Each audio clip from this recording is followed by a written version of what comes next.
मोदी और मोदी की पार्टी को पता है 400 वोट पक्का कैसे होगा।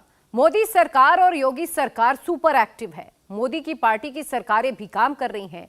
नेता कार्यकर्ता सब जुट गए, लेकिन नए साल से भगवा ब्रिगेड भी एक्टिव हो जाएगा। 10-20 करोड़ नहीं, बल्कि 30-40 करोड़ भी नहीं, भगवा ब्रिगेड का 100 करोड़ वोटर को 2024 में फिक्स करने का प्लान है। 28 दिन बाद ये पूरी तरह से पक्का हो जाएगा कि वोट कहां जाएगा। वो कौन सा फॉर्मूला है, वो कौन सा गणित है, इस रिपोर्ट को देखिए। एक एक वोट का कैलकुलेशन आपको समझ आएगा। दो बराबर की लाइनें चल रही हैं। एक लाइन पर मोदी योगी और पूरी बीजेपी चल रही है, दूसरी लाइन पर संघ विश्व हिंदू परिषद और दूसरे हिंदू संगठन चल रहे हैं। इन दोनों को एक ही जगह जाना है, अयोध्या। 22 जनवरी को जब रामलला अपने राम मंदिर में विराजमान होंगे।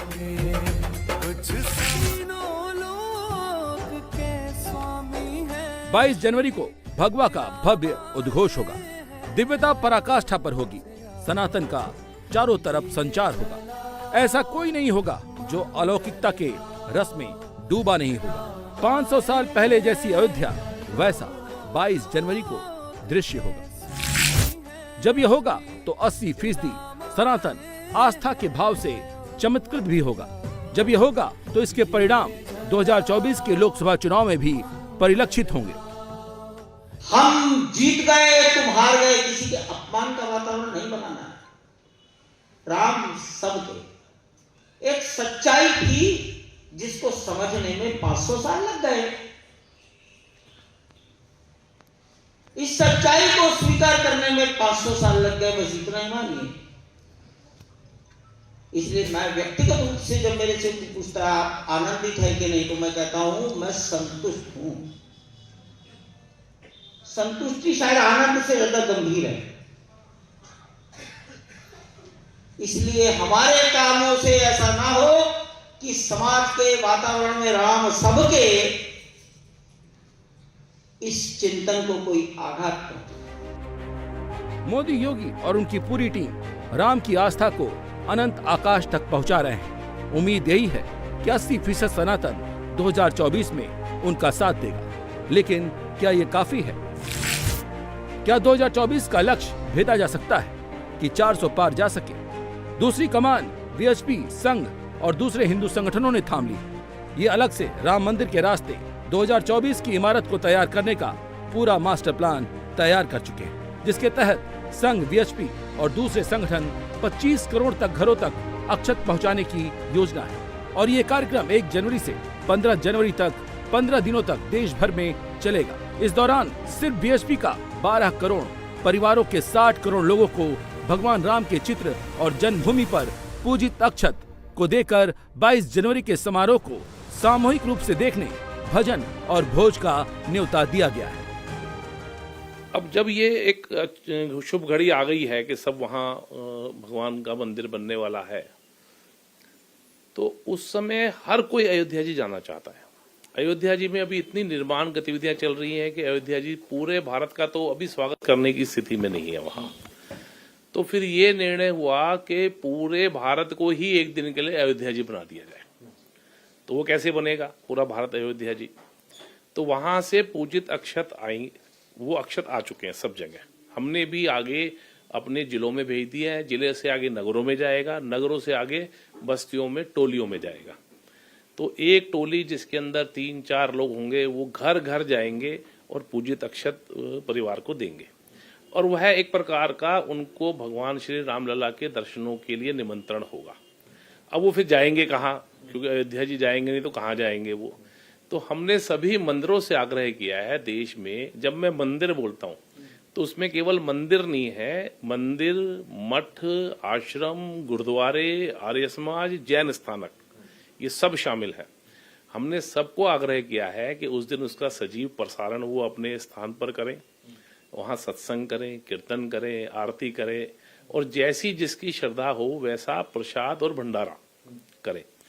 ये कार्यक्रम अयोध्या जी में 11 बजे से लगभग दोपहर 1 बजे तक चलने वाला है। तो उस समय सब ये कार्यक्रम, सभी धार्मिक स्थानों पर ये कार्यक्रम हो, सभी व्यापार मंडलों में ये कार्यक्रम हो, सभी आरडब्ल्यूएस में ये कार्यक्रम हो, ऐसा हमने सबको आग्रह किया है। यहाँ जान लीजिए जिसके घर पीला अक्षत लेकर संघ बीएचपी और हिंदू संगठन के लोग पहुंचेंगे, तो ये कितना बड़ा मास कॉन्ट्रैक्ट प्रोग्राम होगा। यहाँ समझना जरूरी है कि एक एक सनातन परिवार वोटर भी है और ये कितनी बड़ी ताकत होगा, इन आंकड़ों से समझ सकते हैं। पीले अक्षत जब 25 करोड़ परिवारों को राम मंदिर का न्योता मिलेगा, अगर एक परिवार में 4 लोग मान लें तो आंकड़ा 100 करोड़ बैठता है। और जिस तरह से संघ और बीएचपी का प्लान है, गली गली चौराहे चौराहे राम मंदिर का भव्य प्रसारण दिखाया जाएगा, तो ये आंकड़ा और भी बढ़ जाएगा। मतलब राम के नाम पर 80% सनातन एक होगा। यकीनन जब कुछ दिन बाद चुनाव होंगे और ये लोग जब वोट करने जाएंगे तो दिमाग में वही चेहरे होंगे जो राम मंदिर के साथ जुड़े होंगे, जिसमें सबसे बड़ा चेहरा मोदी का होगा। वोट की गारंटी है, लेकिन ये पक्की बात है कि जो भी भगवान के समर्थन में ये मंदिर का भी आंदोलन चला लंबा, तो मैं कभी कभी ये भी कहता हूँ कि जब सरकारों ने इसके विरुद्ध काम किया, यानी मंदिर बनाने के लिए अड़चने लगाई, तो समाज ने उन सरकारों को भी बदलने का काम किया। आज अगर एक राम मंदिर की समर्थक सरकार केंद्र में बैठी है तो वो समाज के कारण से बैठी है, वो कोई अपना सीधा कहीं से नियुक्त होकर के नहीं आ गए वहां पर। तो ये हर राजनीतिक दल को समझने की जरूरत है कि अब इस देश के अंदर हिंदू जो है वो प्रोग्रेसिव मोड में है। अब हिंदू किसी भी ऐसी बात को ना सहन करेगा और ना किसी बात के ऊपर मौन रहेगा जो हिंदू हितों के खिलाफ हो। और भगवान श्री राम का जो मंदिर बन रहा है, कभी कभी किसी को लग सकता है राजनीतिक दल को कि भाई लो ये तो चलो अब बन जाएगा तो खत्म हो जाएगा किस्सा। ये शुरुआत है, यहाँ से राम राज्य की ओर भारत चलने वाला है। अभी आपने देखा है काशी के बारे में निर्णय आया, अभी आपने देखा है मथुरा के बारे में निर्णय आया। ये शुरुआत समझने की गलती कोई भी राजनीतिक दल ना करे।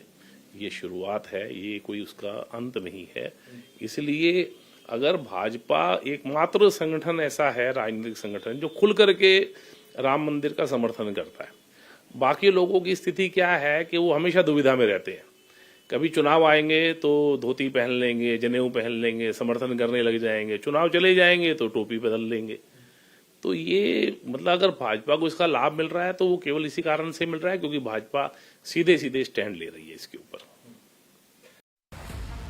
ये तो तय है कि 22 जनवरी ऐसी तारीख होगी जब 80% सनातन की आस्था हिलोर मारेगी। एक एक सनातन श्री राम की प्राण प्रतिष्ठा पर खुद को गर्वित महसूस करेगा। इसका असर अध्यात्म से लेकर सनातन विश्व तक व्यापक होगा। इसीलिए बीजेपी इसे नेक्स्ट लेवल पर ले जाना चाहती है। महाराष्ट्र में भी अक्षत कलश पहुंचा है। कुछ नहीं कहना है क्योंकि तस्वीरें सब कुछ कह रही हैं। संघ, बीएचपी और हिंदू संगठन किस स्तर पर राम मंदिर की प्राण प्रतिष्ठा कार्यक्रम को ऊंचाई तक ले जा रहे हैं। वो जानते हैं जितना ये राम का उद्घोष गूंजेगा उतना मोदी की पार्टी का ग्राफ भी चढ़ेगा। निश्चित ही हम अपने स्वर्णिम काल की ओर बढ़ रहे हैं और जैसे हमारे प्रधानमंत्री जी हमेशा कहते हैं कि 2047 में एक विकसित भारत हमें तैयार करना है। और विकसित भारत की परिकल्पना क्या है? विकसित भारत की परिकल्पना ये प्रभु श्री राम के राम राज्य जैसी है, जहां पर अंतिम व्यक्ति को भी वही स्थान होगा जो राजा को स्थान होगा। अंतिम व्यक्ति की बात भी उतनी ही सुनी जाएगी जितनी राजा की सुनी जाएगी, और राजा और अंतिम व्यक्ति इनमें कोई भेद नहीं होगा। ऐसा राम राज्य इस देश में कायम करना, यही मैं ऐसा मानता हूं कि हम सभी की प्राथमिकता है।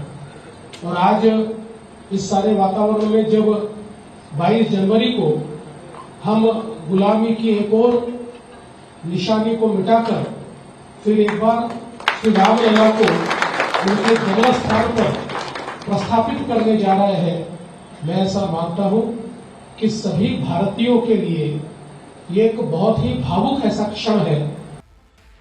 जैसे जैसे 22 जनवरी की तारीख नजदीक आ रही है, बीजेपी के नेताओं का हौसला भी बढ़ रहा है। उनको पता है कि 80% सनातन अगर धर्म के नाम पर एक हो गया तो कोई भी सरकार पलट सकती है। बंगाल में भी सनातन का शंखनाद ऐसे ही नहीं हो रहा है। बंगाल में गीता जयंती का आयोजन था। 60,000 महिलाओं ने एक साथ शंख बजाकर नाद किया, राम का नाम लेकर दीदी पर प्रहार किया। यहाँ पे गीता ही गूंजेगा, यहाँ पे कुरान बाइबल नहीं, यहाँ पे गीता ही गूंजेगा, यहाँ पे रामलला अपना घर पे पहुंचेगा, यहाँ पे काशी मथुरा होने वाला है, यहाँ पे भारत भूमि में भगवान का अवस्थान अधिष्ठान होने वाला है। जो काम अभी भी बाकी है, जो हजारों सहस्रों सालों से हमको पराधीन बना के रखा है, उससे हमको रामलला को, गीता को मुक्ति दिलवाए देंगे। इसलिए हमारे ये सारी को चेतावनी है, इशू बनाने का जरूरत नहीं। इस बार 400 पार ऐसे ही होने वाला है, क्योंकि विपक्ष ने गीता को, हिंदू धर्मों को, हिंदू संस्कृति को इन्होंने टोका, इन्होंने अपमान किया है। जो 140 का हिंदू का देश है, भारत भूमि है, इनको अपमान करने का क्या नतीजा होता है, इस चुनाव में पता चल जाएगा। बीजेपी को लग रहा है सनातन शक्ति ही वो शक्ति है जो दीदी की कुर्सी भी गिरा सकती है और 24 में 400 पार भी दिला सकती है। यही वजह है कि चाहे मोदी की पार्टी हो या फिर हिंदूवादी संगठन, सब राम मंदिर की राह पर 24 की मंजिल देख रहे हैं, जिसकी तैयारियां अयोध्या में जोर शोर से चल रही है। राम मंदिर से रामराज की सोच का मतलब विकास है, जो अयोध्या की तस्वीर बदल रहा है। अयोध्या रामनगरी में क्या क्या होने जा रहा है, अयोध्या के गुप्तार घाट की ये तस्वीरें सारी कहानी बयां कर रही है। क्या किसी ने सोचा था अयोध्या में सरयू में वाटर स्पोर्ट होगा? हम इस समय गुप्तार घाट पर मौजूद हैं। गुप्तार घाट दरअसल वो जहां कही जाती है जहां प्रभु श्री राम ने जल समाधि ली थी और यहां से वो समाधि लेने के बाद विलुप्त हो गए थे, गुप्त हो गए थे। इसीलिए इस पूरी जगह को गुप्तार घाट के नाम से जाना जाता है। लेकिन अब अयोध्या में योगी सरकार अयोध्या वाटर स्पोर्ट्स के जरिए यहां पर एक बड़ी शुरुआत कर रही है। ऐसी शुरुआतें आपको लखनऊ यानी कि राजधानी में देखने को नहीं मिलेंगी। वो शुरुआत अयोध्या वाटर स्पोर्ट्स के नाम से फिलहाल लखनऊ के अलावा अयोध्या में शुरू हो रही है। और अयोध्या में आप देखिए कि किस तरीके से वाटर स्पोर्ट्स के जरिए जो एडवेंचर होता है, लोग किस तरीके से यहां पर आएंगे, किस तरीके से इन सारे खेलों का, एडवेंचर्स का वो इस्तेमाल करेंगे, बल्कि इसका एक्सपीरियंस करेंगे। जो एक्सपीरियंस उनको लखनऊ में नहीं मिलता है, वो एक्सपीरियंस उनको अयोध्या में मिलेगा। और आप पीछे जो करतब देख रहे हैं, ये दरअसल बहुत ही ट्रेंड लोग हैं, बहुत ही प्रोफेशनल लोग हैं, जिन्होंने बाकायदा इसकी कोचिंग कर रखी है, क्लासेस कर रखी है और ये इसके एक्सपर्ट्स हैं।